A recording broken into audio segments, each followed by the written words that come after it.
ദുരന്തങ്ങളുടെയും ദുരൂഹതകളുടെയും പിന്നാമ്പുറങ്ങൾ തേടുന്ന സീക്രട്ട് ഫയലിലേക്ക് സ്വാഗതം.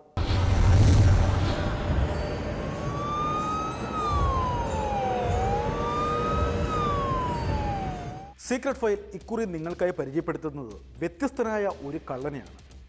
എല്ലാ കള്ളന്മാർക്കും അവരുടേതായ മോഷണ ശൈലിയുണ്ട്, മോഷണ തന്ത്രങ്ങളുണ്ട്. ഒരു കള്ളൻ ചെയ്യുന്ന പ്രവൃത്തിയായിരിക്കില്ല മറ്റൊരു കള്ളൻ അനുവർത്തിക്കുന്നത്. ഇത്തരത്തിലുള്ള വ്യത്യസ്തമായ മോഷണ ശൈലി കൊണ്ട് മാത്രമാണ് പലപ്പോഴും കള്ളന്മാർ പോലീസിൻ്റെ പിടിയിലാകുന്നത്. അങ്ങനെയെങ്കിൽ ഈ കള്ളൻ തീർത്തും വ്യത്യസ്തനാകുകയാണ്. കള്ളൻ മോഷണം ആരംഭിക്കുന്നത് തൻ്റെ 20ാമത്തെ വയസ്സിലാണ്. ഇപ്പോൾ ഏതാണ്ട് വയസ്സ് 60 കഴിഞ്ഞു. ഈ വയസ്സിനുള്ളിൽ പോലീസിൻ്റെ കണക്ക് പ്രകാരം ഏതാണ്ട് 300-ലധികം ക്ഷേത്രങ്ങളാണ് കൊള്ളയടിച്ചിരിക്കുന്നത്. പക്ഷേ ഒരിക്കൽ പോലും കടകളോ വീടുകളോ കുത്തിപ്പൊളിക്കുകയോ മോഷണം ചെയ്തിട്ടില്ല എന്നുള്ളതാണ് ഈ കള്ളൻ്റെ ഒരു പ്രത്യേകത. മോഷണം എന്ന കലകൊണ്ട് മാന്ത്രികത സൃഷ്ടിക്കുന്ന ഈ അമാനുഷിക കഥാപാത്രത്തിന് പിന്നാലെയാണ് ഞങ്ങൾ ഇന്ന് യാത്രയാവുന്നത്. ഒരുപാട് ചോദ്യങ്ങളുമായി, അതിലേറെ ഉത്തരങ്ങൾ തേടി.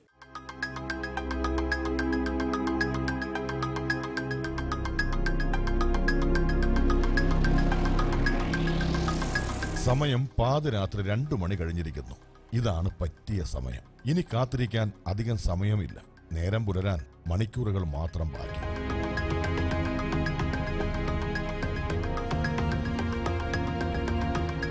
അയാൾ ഉണർന്നു. പരിചയമില്ലാത്ത സ്ഥലത്താണ് വന്നു വിട്ടിരിക്കുന്നത്.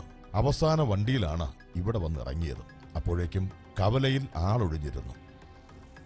പിന്നെ എന്നും ചെയ്യാറുള്ളത് പോലെ ചെറിയൊരു മയക്കം. ജോലി തുടങ്ങിയ പിന്നെ ഉറങ്ങാൻ പാടില്ലല്ലോ. കൃത്യമായി അലാറം വെച്ച് ഉറങ്ങും. ആ ഉറക്കം പാതിരാത്രി 2 മണി വരെ നീളും.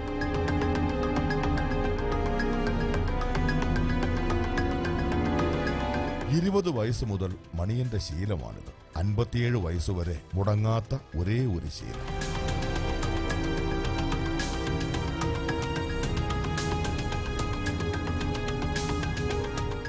ഇദ്ദേഹത്തിന് ജയിലിൽ നിന്ന് ഇപ്പോൾ രസകരമായ സംഭവം, ജയിലിൽ നിന്ന് ഇറങ്ങിയതിൻ്റെ അന്ന് തന്നെ അദ്ദേഹം ഒരു മോഷണം നടത്തിയിട്ടുണ്ട്. കുടുംബമില്ല, ബ്രോക്കൺ ഫാമിലിയാണ്. വട്ടപ്പാറ ആണ് വീടെങ്കിലും വീട്ടിലൊന്നും ആരുമില്ല. പള്ളി കോമ്പൗണ്ടിലും മറ്റും രാത്രി അന്തി ഉറങ്ങുന്നതാണ് അദ്ദേഹത്തിൻ്റെ രീതി.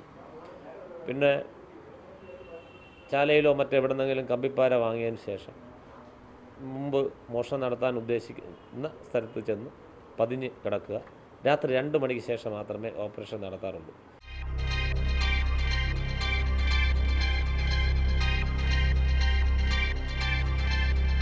ഇന്നലെ കിടന്നുറങ്ങിയത് ഒരു ശവക്കോട്ടയിലായിരുന്നു. സുഖമായി കിടന്നുറങ്ങി. ഒരൊറ്റ ഒരുത്തനും ശല്യപ്പെടുത്താൻ വന്നില്ല.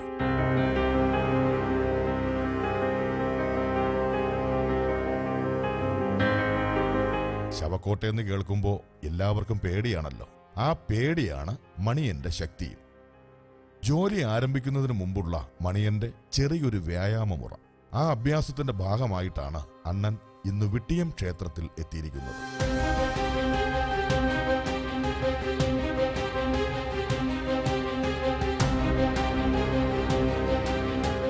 അദ്ദേഹം അമ്പലങ്ങൾ മാത്രം കേന്ദ്രീകരിച്ച് മോഷണം നടത്തുന്ന ഒരു മോഡസാണുള്ളത്. അമ്പലങ്ങൾ കുത്തിപ്പൊളിക്കുക, അകത്ത് കിടക്കുക, അവിടെ നിന്ന് കിട്ടുന്ന പൈസ, മറ്റ് ജനങ്ങൾ സംഭാവന കൊടുക്കുന്ന പൊട്ട്, അതിൻ്റെ താലി, അതുപോലുള്ള ആഭരണ വസ്തുക്കൾ കിട്ടിയാൽ അതും എടുക്കും. പിന്നെ വിഗ്രഹ മോഷണത്തിൻ്റെ ഭാഗമായിട്ട് കിട്ടുന്നതൊക്കെ അമ്പലങ്ങളിൽ നിന്ന് കേന്ദ്രീകരിച്ച് മോഷണം നടത്തിയെടുക്കുകയാണ്.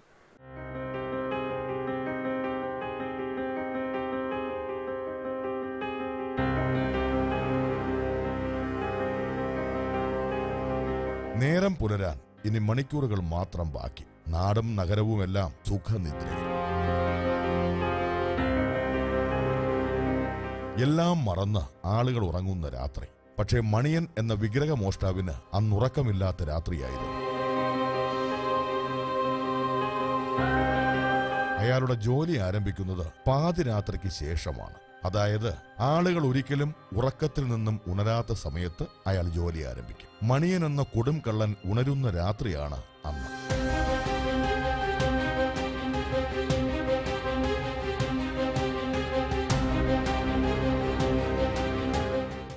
ഓപ്പറേഷൻ നടത്തി കഴിഞ്ഞാൽ ഈ സാധനം കൊണ്ടുപോകുന്ന രീതി അദ്ദേഹത്തിന് വളരെ കുറവാണ്. സമീപത്തുള്ള അടുത്തുള്ള പറമ്പിലോ അല്ലെങ്കിൽ തൊട്ട് സേഫ്റ്റി ആയിട്ടുള്ള മറ്റു പല സ്ഥലങ്ങളിലോ കൊണ്ട് കുഴിച്ചിടുന്നു.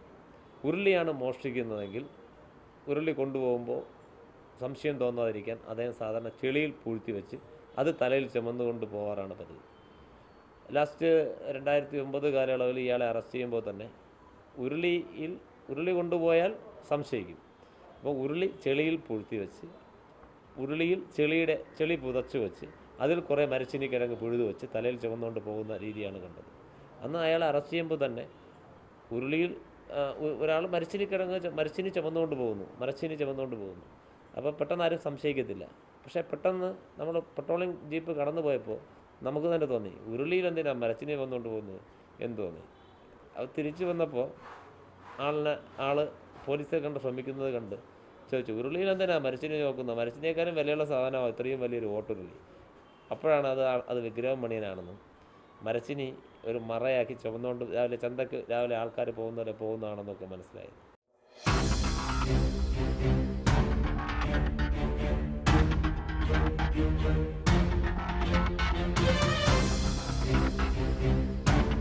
ഭദ്രകാളി ദേവീ ക്ഷേത്രത്തിന് മുന്നിൽ മണിയനെത്തി.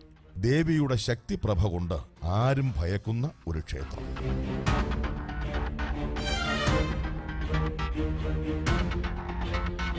പക്ഷെ മണിയൻ ഭയന്നില്ല. അയാൾ ദേവിയെ നീട്ടി ഒന്ന് നമസ്കരിച്ചു. എന്നിട്ട് ദേവി എന്നെ അനുഗ്രഹിക്കണമേ എന്നൊരപേക്ഷയും കൂട്ടത്തിൽ. പിന്നെ അയാൾ തന്റെ ജോലി തുടരുകയായി. വിഗ്രഹങ്ങൾ മാത്രം മോഷ്ടിക്കുന്ന ഒരു കള്ളന്റെ പ്രത്യേക മോഷണ ശൈലി.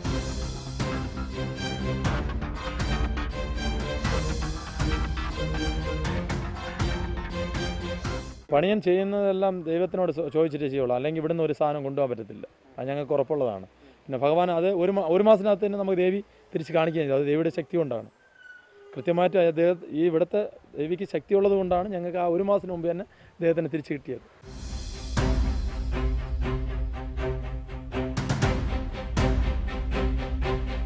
മുന്നൂറോളം ക്ഷേത്രങ്ങളിൽ മണിയന്റെ കാൽപാദങ്ങൾ പതിഞ്ഞിട്ടുണ്ട്. പോലീസിന്റെ ഏകദേശ കണക്കു മാത്രമാണിത്. മണിയൻ അറിയില്ല ഇതുവരെ എത്ര ക്ഷേത്രത്തിൽ മോഷണം നടത്തിയിട്ടുണ്ടെന്ന്. അയാൾ അങ്ങനെ കയറി ഇറങ്ങി നടന്നുകൊണ്ടേയിരിക്കും, നിത്യ തൊഴിൽ അഭ്യാസം എന്ന പോലെ.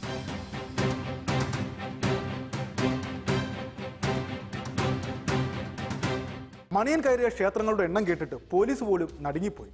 പക്ഷെ ഒരിക്കൽ പോലും വീടുകളിലോ കടകളിലോ ഇയാൾ കൊള്ള നടത്തിയിട്ടില്ല. എന്തുകൊണ്ടാണ് ഇങ്ങനെയുള്ള മോഷണങ്ങൾ ഒഴിവാക്കുന്നതെന്ന ചോദ്യത്തിന് മണിയന്റെ ഉത്തരം കൗതുകമായിരുന്നു. ഒരു കള്ളനും പറയാത്ത ഉത്തരമായിരുന്നു മണിയൻ എന്ന കൊള്ളക്കാരൻ പറഞ്ഞത്.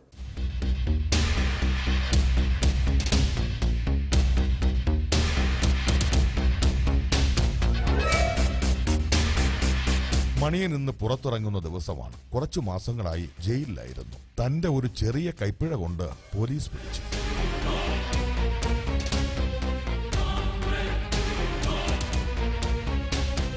സാധാരണ അങ്ങനെ പറ്റുന്നതല്ല. ഒരു തെളിവ് പോലും അവശേഷിപ്പിക്കാതെയാണ് എല്ലാ മോഷണങ്ങളും നടത്തുന്നത്.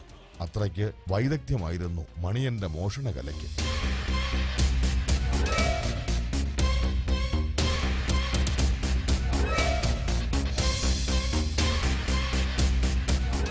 ക്ഷേത്രമോഷണമല്ലാതെ പലപ്പോഴും ഈ പ്രതിയെ ചോദ്യം ചെയ്തപ്പോൾ ഈ പ്രതി പറഞ്ഞിട്ടുള്ളത്, സാറേ എന്നെ എന്തിനാ ഇങ്ങനെ ആയിട്ട് ചോദ്യം ചെയ്യുന്നത്? ഞാൻ ക്ഷേത്രത്തിലല്ലേ മോഷണം നടത്തുന്നത്. ഞാനൊരു വീട്ടിൽ കയറി മോഷണം നടത്തിയിട്ടില്ല, ഒരാളുടെ മാല പിടിച്ച് പറിക്കാൻ പോകുന്നില്ല, ദൈവത്തിന് എന്തിനാ പൈസ എന്നാണ് എൻ്റെ അടുത്ത് പലപ്പോഴും ചോദിച്ചിട്ടുള്ളത്. അതുപോലെ തന്നെ മറ്റ് ഇൻവെസ്റ്റിഗേറ്റിംഗ് ഓഫീസറുടെ അടുത്തും അപ്രകാരമാണ് അദ്ദേഹം സംസാരിച്ചിട്ടുള്ളത്. ക്ഷേത്രം മാത്രമേ അദ്ദേഹം മോഷണം നടത്തുള്ളൂ. കാണിക്ക വഞ്ചി അദ്ദേഹം മോഷ്ടിക്കും. പിന്നെ ഇപ്പോൾ തന്നെ അദ്ദേഹം കൂടുതൽ വിസ്താരത്തിനും നിൽക്കത്തില്ല. ഈ കോടതി ട്രയൽ നടക്കുന്ന സമയം ഇപ്പോൾ 4 or 5 കേസ് അദ്ദേഹം കുറ്റസമ്മതം തന്നെ അദ്ദേഹം നടത്തിയിട്ടുണ്ടെന്നാണ് എനിക്ക് മനസ്സിലാക്കാൻ കഴിഞ്ഞിട്ടുള്ളത്.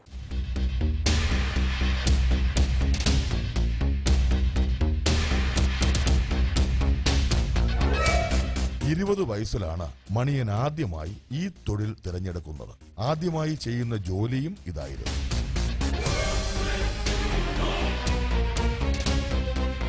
ദൈവത്തിനെന്തിനാ പണം എന്ന സിദ്ധാന്തമായിരുന്നു മണിയന്. ഈ തൊഴിലിൽ നിലനിൽക്കുവാൻ പ്രേരണയായ ആപ്തവാക്യം. ആ വാക്കുകൾ മുറുകെ പിടിച്ചുകൊണ്ട് മണിയൻ 300ഓളം ക്ഷേത്രങ്ങൾ കൊള്ളയടിച്ചു.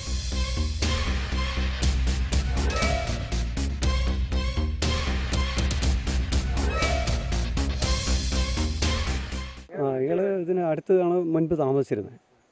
10-20 വർഷത്തേക്ക് മുമ്പ് ഇവിടെ കയറിയിട്ടുമുണ്ട്. അന്ന് നമ്മൾ ഈ കാണുന്ന ചുറ്റമ്പലമൊന്നും ഇല്ലായിരുന്നു, അല്ലാതെ തുറന്ന് കിടക്കുന്ന സമയമാണ്. അന്ന് ക്ഷേത്രത്തിനകത്ത് കയറി വിളക്കും മറ്റുള്ള സാധനങ്ങളൊക്കെ മോഷ്ടിച്ച് പോയിട്ടുണ്ട്. അന്ന് ആ സമയത്തും ഇയാളെ പോലീസ് പിടിച്ചിട്ടുണ്ട്. അപ്പോൾ ഞങ്ങൾ അതുപോലെ കോടതിയിൽ നിന്ന് ആണ് പിന്നെ സാധനങ്ങൾ ഇറക്കി നോക്കുക. അന്ന് വട്ടിയൂർക്കാവ് പോലീസിലാണ് പിടിച്ചത്.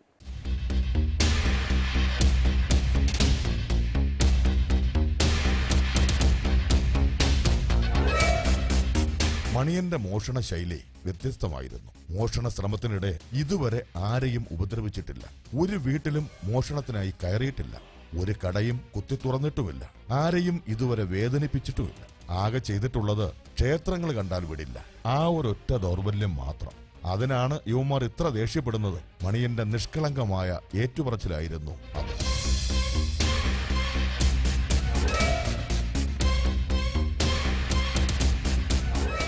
ഇതുവരെ ഏകദേശം എത്രത്തോളം അമ്പലങ്ങൾ മോഷ്ടിക്കുന്നുണ്ട്? ടോട്ടൽ ഏകദേശം ഒരു കണക്ക് പറഞ്ഞാൽ 100 വരോ?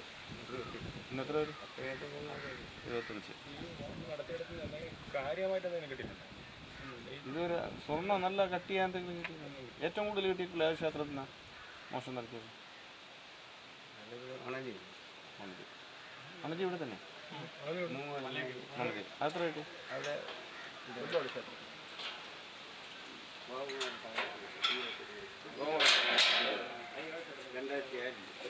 ഇതിനകത്താണല്ലേ? ഇതെങ്ങനെ കുത്തി പൊളിച്ചു? അത് നിങ്ങൾ തന്നെ പൊളിച്ചിരിക്കുന്നല്ലേ? കുത്തി പൊളി അകത്ത് കയറണല്ലോ.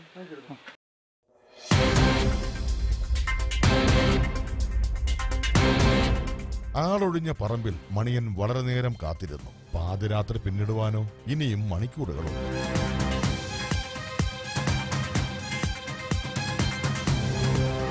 ഈ കൊള്ളയ്ക്ക് ഒരു പ്രത്യേകതയുണ്ട്.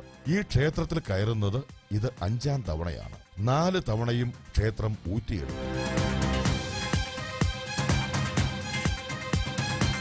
ഒരു തുമ്പും തെളിവും നാളിതുവരെയായി ആർക്കും കിട്ടിയിട്ടുമില്ല. ആ ക്ഷേത്രത്തിൽ തന്നെ മണിയൻ വീണ്ടും എത്തി. പക്ഷെ അന്ന് ആദ്യമായി മണിയൻ എന്ന കൊള്ളക്കാരൻ പോലീസിന്റെ പിടിയിലായി.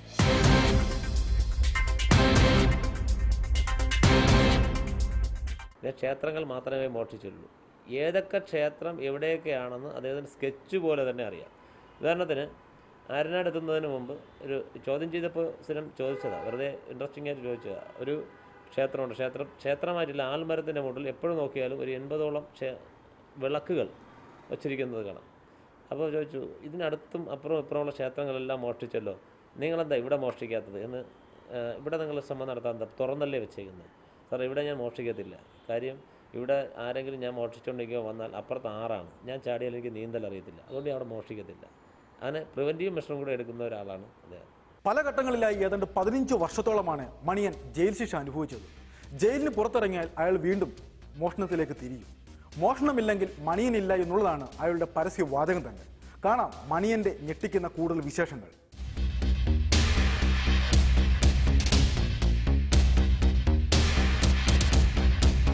കുപ്രസിദ്ധ ക്ഷേത്രമോഷ്ടാവ് വിഗ്രഹം മണിയനെ പോലീസ് പിടികൂടി. വാർത്ത കാട്ടുതീ പോലെ പടർന്നു.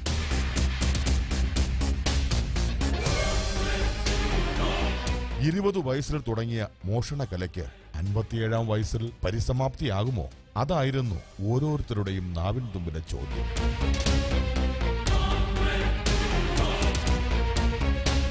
പക്ഷേ മണിയന്റെ ഉത്തരം ലളിതമായിരുന്നു. മോഷണമില്ലെങ്കിൽ മണിയനില്ല.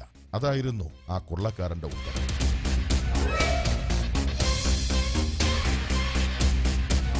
വിശ്വാസത്തിൻ്റെ കാര്യം പറഞ്ഞാൽ വിശ്വാസം ഉണ്ടെന്നാണ് പറയുന്നത്. ആദ്യം കയറി തൊഴുതിട്ട് അദ്ദേഹം മോഷ്ടിക്കാൻ പോകുന്നതെന്നാണ് അദ്ദേഹം പറയുന്നത്.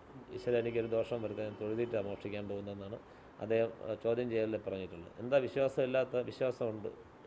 അത് മണിയൻ വരുമ്പോൾ എല്ലാ ഈശ്വരനും സംരക്ഷിക്കുമെന്നാണ് പറയുന്നത്.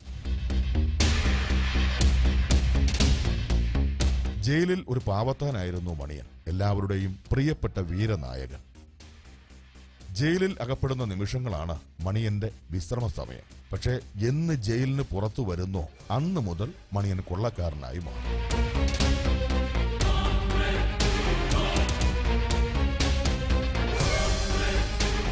നഷ്ടപ്പെട്ട കാര്യങ്ങളെന്ന് പറഞ്ഞാൽ നമ്മുടെ ഇതിനകത്തുണ്ടായിരുന്ന 35 പൊട്ട്, സ്വർണ്ണപ്പൊട്ട് ദേവിക്ക് ചാർത്താൻ ഉപയോഗിക്കുന്ന ആൾക്കാർ നേർച്ചയായി ചെയ്യുന്നതാണ്. അതുപോലെ തന്നെ ഒരു വെള്ളി വിളക്ക്, ഒരു അരമുക്കാലടി പൊക്കമുള്ള ഒരു വെള്ളി വിളക്ക്, മീഡിയം 2 വിളക്ക്, വെങ്കലത്തിലുള്ള 2 വിളക്ക്, ഒരു കവര വിളക്ക്, പിന്നെ വന്നിട്ട് കാണിക്ക, പിന്നെ ഈ ക്ഷേത്രത്തിൽ പിറ്റേ ദിവസം പണിക്ക് വെച്ചിരുന്ന 5000 രൂപ, ഇത്രയാണ് ഞങ്ങൾ ഇവിടുന്ന് നഷ്ടപ്പെട്ടിട്ടുള്ളത്. പിന്നെ താലി. രാത്രി ആയി കഴിഞ്ഞാൽ പിന്നെ ഇവിടെ അമ്പലത്തിൽ ഇവിടെ ലൈറ്റ് ഉണ്ടാകും. ബാക്കി വേറെ ഇവിടെ അങ്ങനെ ആൾക്കാരൊന്നും ഇങ്ങോട്ട് ഇറങ്ങി വരുന്ന സംവിധാനമൊന്നുമില്ല. ഒരു സമയം കഴിഞ്ഞാൽ പിന്നെ ആരും വരത്തില്ല. ഇല്ല, അല്ല, ഞങ്ങളുടെ സാധാരണ പൂജ കഴിഞ്ഞ് 8 മണിക്ക് നട അടച്ചു കഴിഞ്ഞാൽ പിന്നെ അങ്ങോട്ട് ആരും ഇറങ്ങാറില്ല. പുറത്ത് ഗേറ്റുണ്ട്, ഗേറ്റ് പൂട്ടി കഴിഞ്ഞാൽ പിന്നെ അങ്ങോട്ട് ആരും വരാറ്. പിന്നെ രാവിലെ ഈ ലൈറ്റ് ഓഫ് ചെയ്യാനായിട്ട് ഇതിലുള്ള ആരെങ്കിലും വന്ന് ഓഫ് ചെയ്തിട്ട് പോകും. അപ്പോൾ എന്തായാലും അമ്പലത്തിലോട്ട് ഇറങ്ങാറില്ല. ഈ വഴിയിൽ നിന്നിട്ട് ലൈറ്റ് ഓഫ് ചെയ്തിട്ട് അങ്ങ് പോവുകയാണ്. നിങ്ങളുടെ അഭിപ്രായത്തിൽ എങ്ങനെയായിരിക്കും സംഭവിച്ചത്? എവിടെ വന്നയാൾ നിങ്ങളുടെ കണക്കൂട്ടലനുസരിച്ച് നമുക്ക് അങ്ങനെ പറയാൻ പറ്റത്തില്ല. എന്തായാലും ഗേറ്റ് തുറന്നിട്ടില്ലായിരുന്നു. ഗേറ്റ് നമ്മൾ വന്നിട്ടാണ് ഈ പുള്ളി ക്ലീൻ ചെയ്യാൻ വരുന്ന ആളാണ് ഗേറ്റ് തുറന്ന് ഇറങ്ങിയത്. പിന്നെ ഈ മതിൽ വഴി ചാടി എന്തെങ്കിലും അകത്തിറങ്ങിയെങ്കിലേ ഉള്ളൂ.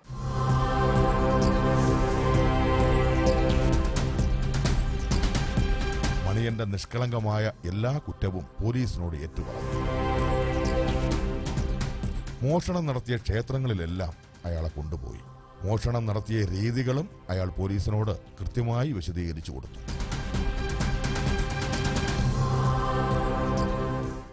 പലപ്പോഴും കുറ്റവാളി കുറ്റം തെളിയിക്കാനുള്ള ഏതെങ്കിലും എവിഡൻസ് അവൻ്റെ കയ്യിൽ തന്നെ ശേഷിപ്പിച്ചിട്ട് പോകും എന്ന് പറയും പോലെ വിഗ്രഹമണ്ണിനെ പിടിക്കുന്ന പല അവസരങ്ങളിലും അവൻ്റെ കയ്യിൽ തന്നെയാണ് ക്ഷേത്ര എന്ന് തെളിയിക്കാൻ പാകത്തിലുള്ള എവിഡൻസുകൾ പലതും വയ്ക്കാറ്. ഞാൻ ലാസ്റ്റ് പറഞ്ഞ ആ ക്ഷേത്രത്തിൽ ഉരുളി അവൻ്റെ തലയിലുണ്ടായിരുന്നു. ആ ഉരുളിയെ പറ്റി ചോദ്യം ചെയ്തപ്പോൾ ക്ഷേത്രം കിട്ടി. ആ ക്ഷേത്രത്തിൽ ഉരുളി മാത്രമല്ല പോയിട്ടുള്ള, വിഗ്രഹം പോയിട്ടുണ്ട്. അപ്പോൾ ഇനി മറ്റൊരാളിനെ അന്വേഷിക്കേണ്ട കാര്യമില്ല.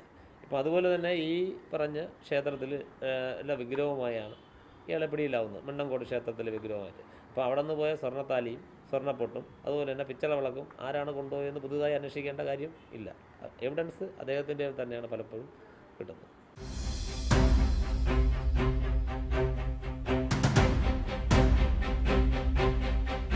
പോലീസ് വാഹനം മണിയനെയും കൊണ്ട് പാഞ്ഞു അടുത്ത ക്ഷേത്രത്തിലേക്ക്. മണിയൻ കൂളായി തന്നെ ഇരുന്നു.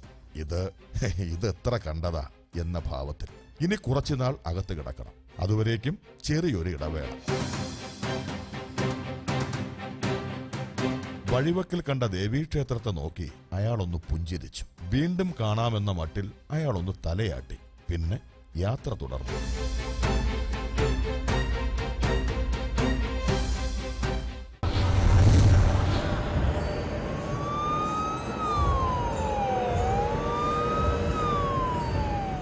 മോഷണം ഒരു തൊഴിലായി സ്വീകരിക്കുന്ന ഒരു സമൂഹം നമുക്ക് ചുറ്റും രൂപപ്പെട്ടു കഴിഞ്ഞു. മോഷണം അതിൻ്റെ സർവ്വ സീമകളിൽ ലംഘിച്ചുകൊണ്ട് മുന്നേറുകയാണ്.